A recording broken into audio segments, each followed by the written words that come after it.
Hi everyone, welcome you all to my channel and in my today's class. Children, in today's video I am going to tell you all the formula which you all will require when you will do a chapter named profit and loss from percentage topic, right?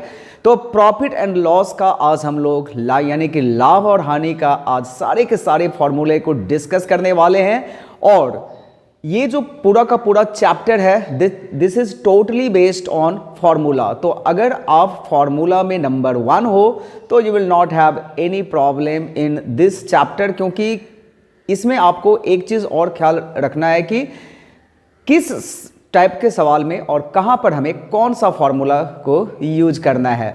तो मैं कुछ ऐसे formula भी आपको बताऊंगा जो आपको बहुत ही कम किताबों में देखने को मिलेगी। तो बने रहिएगा वीडियो के साथ, क्योंकि इतने सारे फार्मूला को लर्न करने के बाद आपका हो जाने वाला है प्रॉफिट एंड लॉस का कॉन्सेप्ट पूरा का पूरा क्लियर। तो चलिए वीडियो को शुरू करते हैं, किंतु वीडियो को शुरू करने से पहले जान लीजिए कि मैं हूं दिगंबर मिश्रा और आप देख रहे हैं मेरा यूट्यूब चैनल। यूट्यूब चैनल का नाम मैं नहीं बता रहा हूं क्योंकि ये ऑलरेडी आपके स्क्रीन पर विजिबल है। तो आइए वीडियो को शुरू करते हैं। तो वीडियो को शुरू तो करेंगे ही और मैं आपको बताऊंगा, किंतु एक बात आपसे कहनी है। आप वीडियो देखते हैं, वीडियो को लाइक करना आप भूल जाते हो। एंड एक चीज़ मैं आपको बता दूं कि आपका जो ये एक लाइक होता है ना, वो हम लोगों के लिए बहुत ही इम्पोर्टेंट होता है। तो प्लीज़ आपसे रिक्वेस्ट है कि आप लाइक के बटन को प्रेस कीजिए, वीडियो को फुल वॉच कीजिए, स्किप नहीं करना है, क्योंकि अगर आप स्किप कर जाओगे तो आप फिर उसे पूरा अच्छी तरह से नहीं समझ पाओगे। और इसी तरह के मैथ्स से रिलेटेड वीडियो को देखने के लिए आप मेरे चैनल को ज़रूर सब्सक्राइब करके रखें, बेल आइकॉन को प्रेस करके रखें ताकि आप तक नोटिफिकेशन समय से पहुँचे। अब आइए हम लोग वीडियो में जानते हैं कि प्रॉफिट एंड लॉस। तो सबसे पहले यहाँ पर हम लोगों को समझ लेना होगा कि प्रॉफिट और लॉस ये है क्या चीज़ एंड कैसे हमें पता लगेगा कि यहाँ पर प्रॉफिट हुआ है कि लॉस हुआ है। तो इसके लिए हमें कुछ टर्म्स को जानना जरूरी है, जैसे कि ये हुआ सीपी। तो बच्चों सीपी का मतलब होता है कॉस्ट प्राइस, और कॉस्ट प्राइस का मतलब होता है ऐसा वैल्यू, ऐसा नंबर, ऐसा अमाउंट जिस पर हम किसी चीज़ को खरीदते हैं, that is called the cost price.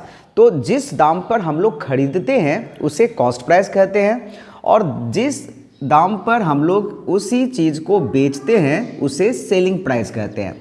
अब यहाँ पर दो बातें हो सकती है, या तो आपका सेलिंग प्राइस कॉस्ट प्राइस से ज़्यादा होगा या फिर आपका सेलिंग प्राइस कॉस्ट प्राइस से कम होगा, या फिर ये भी हो सकता है कि आपका सेलिंग प्राइस और कॉस्ट प्राइस दोनों इक्वल हो जाए। ये भी हो सकता है, नहीं हो सकता है ऐसा नहीं है। तो आइए हम लोग समझते हैं कि अगर सेलिंग प्राइस कॉस्ट प्राइस से ज़्यादा है तब क्या होगा। तो बच्चों यहाँ पर उस केस में प्रॉफिट होता है हमें, जब हमारा सेलिंग प्राइस कॉस्ट प्राइस से ज़्यादा होता है। और इस केस में अगर सेलिंग प्राइस कॉस्ट प्राइस से कम हो जाए, यानी कि आप ऐसा इमेजिन कीजिए कि आपने 10 रुपया का कोई सामान खरीदा और उसे आप 8 रुपया में ही बेच दिए, तो यहाँ पर आपको क्या हो रहा है, यहाँ पर आपको हो रहा है लॉस। यानी कि जब सेलिंग प्राइस आपका कम रहे कॉस्ट प्राइस से तो आपको हो जाएगा लॉस। एंड थर्ड में क्या होगा, थर्ड में होगा no profit and no loss. तो यहाँ पर जो है इस टाइप के सवाल भी कभी कभी पूछे जाते हैं, है ना, कि जब सेलिंग प्राइस कॉस्ट प्राइस से कम हो तब, जब दोनों इक्वल हो जाए तब क्या हो जाएगा, या फिर दोनों इक्वल होने के लिए क्या होगा, या फिर कभी कभी दोनों इक्वल आ ही जाते हैं तो हमें वहाँ पे लिखना पड़ता है there is no profit and no loss. तो आइए अब हम कुछ महत्वपूर्ण फार्मूला को समझते हैं, और इसे समझने के बाद आपको इसे मगअप नहीं करना पड़ेगा। आपको एकदम जो रट्टा वाला पढ़ाई है वो आपको नहीं, आपका फॉर्मूला जो है वो आपके दिमाग में छप जाएगा, बैठ जाएगा। तो हमें निकालना है सबसे पहले प्रॉफिट का फॉर्मूला। यहाँ पर मैं सारे के सारे फॉर्मूला यहाँ पर लिख रहा हूँ एक एक करके। तो प्रॉफिट का फॉर्मूला होगा selling price minus cost price, यानी कि सेलिंग प्राइस ज़्यादा हो रहा है तो उसमें से हम कॉस्ट प्राइस को सब्ट्रैक्ट कर देंगे तो प्रॉफिट निकल जाएगा। दूसरा है लॉस का फॉर्मूला। तो बस इस समय कॉस्ट प्राइस ज़्यादा होगा, सेलिंग प्राइस कम होता है, तो हमें सीपी में से एसपी को माइनस करना पड़ेगा। तो सबसे पहले तो ये दोनों फॉर्मूला अपना आ गया, बहुत ही इंपॉर्टेंट। अब इसके बाद यहाँ पर हम लोग प्रॉफिट परसेंट को समझेंगे और फिर लॉस परसेंट को समझेंगे, क्योंकि इस टाइप के सवाल भी बहुत पूछे जाते हैं। तो इसका होता है profit upon CP multiply by 100%, और इसी तरह से लॉस परसेंट का फॉर्मूला होता है loss upon CP multiply by 100%। तो बच्चों ये 4 फॉर्मूला जो है वो हो गया, और इसमें ज़्यादा कन्फ्यूज़न या ज़्यादा कुछ है भी नहीं। लेकिन अब जो मैं आपको फॉर्मूला बताने जा रहा हूँ दैट इज़ मोस्ट इम्पॉर्टेंट, और उसके अंदर भी जो 2 फॉर्मूला है वो काफ़ी ज़्यादा इम्पॉर्टेंट है, राइट। तो वो फॉर्मूला है यहाँ पर कॉस्ट प्राइस और सेलिंग प्राइस निकालने का। तो सेलिंग प्राइस का मैं यहाँ पर 4 फॉर्मूला आपको लिख करके बताऊंगा, और चारों अलग अलग कंडीशन में यूज होते हैं। This depends on the condition given in the question, और उस हिसाब से इसमें से आप जो है वो अप्रोप्रिएट फॉर्मूला को वहाँ पर यूज कर सकते हैं। तो सबसे पहला जो फॉर्मूला होता है वो होता है कॉस्ट प्राइस में आप प्रॉफिट को ऐड कर दीजिए तो आपका सेलिंग प्राइस निकल जाएगा। दूसरा फॉर्मूला होता है कि कॉस्ट प्राइस में से आप लॉस को माइनस कर दीजिए तो आपका सेलिंग प्राइस निकल जाएगा। लेकिन तब सेलिंग प्राइस क्या होगा जब प्रॉफिट परसेंट दिया हुआ हो और साथ में कॉस्ट प्राइस भी दिया हुआ हो। तो बच्चों इसके लिए जो हम लोग फॉर्मूला यूज करते हैं वो होता है, डायरेक्ट इस फॉर्मूला से आपका आंसर मिल जाएगा 100 plus profit percent, this is profit percent divided by 100, इसको ब्रैकेट में दे दीजिए इनटू कॉस्ट प्राइस।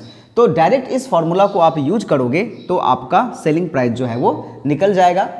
और एक फॉर्मूला होता है सेलिंग प्राइस निकालने का जब लॉस परसेंट दिया हो तब, और उसका फॉर्मूला होता है 100 minus loss percent divided by 100, और इसको भी आप सीपी से मल्टीप्लाई कर दोगे तो आपको सेलिंग प्राइस जो है वो मिल जाएगा, राइट।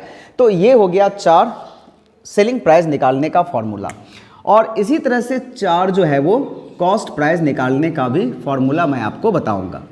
तो कॉस्ट प्राइस निकालने का फॉर्मूला नंबर 1, सेलिंग प्राइस में से प्रॉफिट को आप माइनस करके निकाल सकते हो। ठीक इसका देखिए अपोजिट ऑपरेटर हो रहा है, यहाँ पर प्लस है वहाँ पर माइनस है, और सेलिंग प्राइस में आप लॉस को ऐड करके कॉस्ट प्राइस निकाल सकते हो। और तब कैसे कॉस्ट प्राइस निकालेंगे जब सेलिंग प्राइस के साथ प्रॉफिट दिया हुआ। अब यही इंपॉर्टेंट फॉर्मूला है, क्योंकि यहाँ पर अगर आप एक्स लेट करके बनाओगे तो एक लेंदी प्रोसेस हो जाएगा, बहुत सारे कैलकुलेशन उसमें होते हैं। तो आप डायरेक्ट इस फॉर्मूला को यूज करके आप निकाल सकते हो आंसर। तो वो फॉर्मूला क्या है आइए जानते हैं।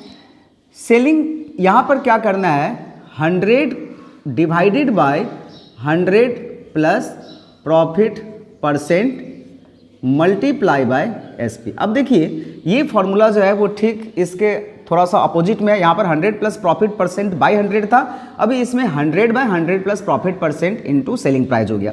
तो आप अगर इस तरह से इस लॉजिक से इस ट्रिक से फॉर्मूला को समझते हो और याद करते हो तो आपको आसानी होगी। और जो अगर लॉस परसेंट हो तब इसका फॉर्मूला होगा 100 divided by 100 minus loss percent multiply by SP. और इतना सारा फॉर्मूला अगर आप लर्न कर लेते हो समझ करके तो आपको कोई भी परेशानी नहीं होगी इस वाले टॉपिक में, इस वाले चैप्टर में, that means profit and loss में। So that's all children for today's class. I hope कि today's video will be really helping you in your study. अगर आप किसी भी क्लास में हो और या फिर आप कॉम्पिटिटिव एग्जाम का तैयारी वगैरह ही कर रहे हो तो ये सारे के सारे फॉर्मूला जो है वो काफ़ी यूजफुल है। तो thank you once again everyone, you all for watching the video till the end. Bye bye, मिलते हैं अगले वीडियो में।